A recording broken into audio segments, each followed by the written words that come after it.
In the name of Allah, the All-Beneficent, the All-Merciful.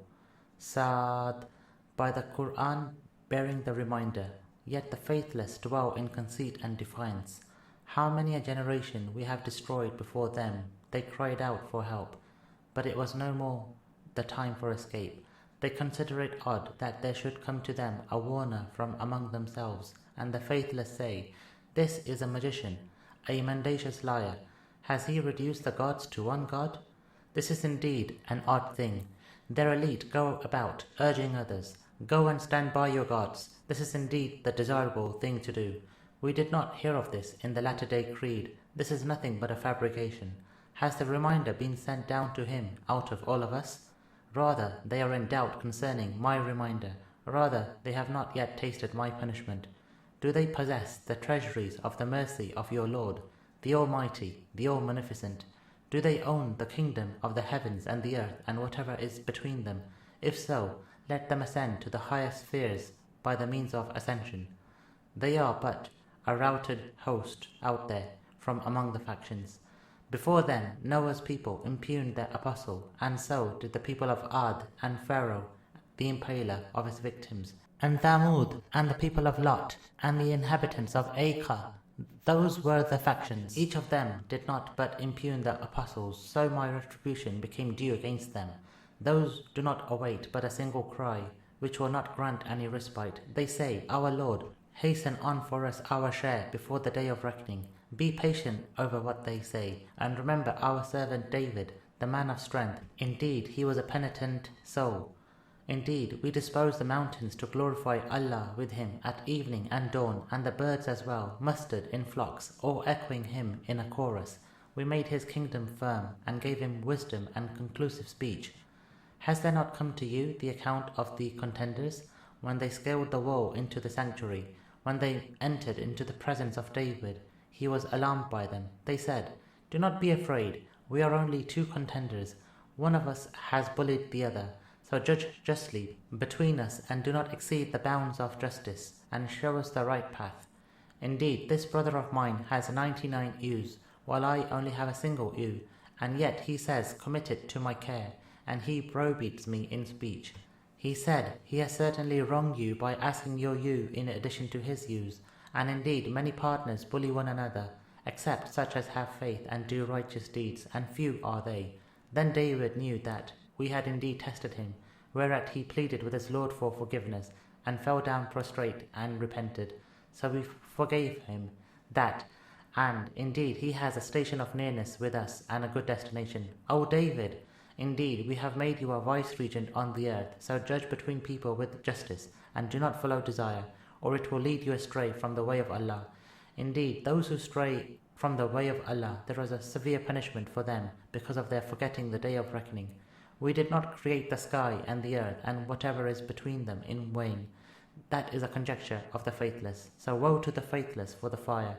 Shall we treat those who have faith and do righteous deeds like those who cause corruption on the earth? Shall we treat the God-weary like the vicious? It is a blessed book that we have sent down to you, so that they may contemplate its signs, and that those who possess intellect may take admonition. And to David we gave Solomon. What an excellent servant! Indeed, he was a penitent soul. When, one evening, there were displayed before him prancing steeds, he said, "Indeed, I have preferred the love of worldly niceties to the remembrance of my Lord, until the sun disappeared between the night's veil. Bring it back for me." Then he and others began to wipe their legs and necks. Certainly, we tried Solomon, and cast a lifeless body on his throne. Thereupon he was penitent. He said, "My Lord, forgive me, and grant me a kingdom that does not befit anyone except me. Indeed, you are the All-Beneficent." So we disposed the wind for him, blowing softly by his command wherever he intended, and the devils, as well as every builder and diver, and others too, bound together in chains. This is our bounty, so give away or withhold without any reckoning. Indeed, he has a station of nearness with us and a good destination. And remember our servant Job in the Koran, when he called out to his Lord, "The devil has visited on me hardship and torment." We told him, "Stamp your foot on the ground. This ensuing spring is a cooling bath and drink." And we gave back his family to him, along with others like them, as a mercy from us.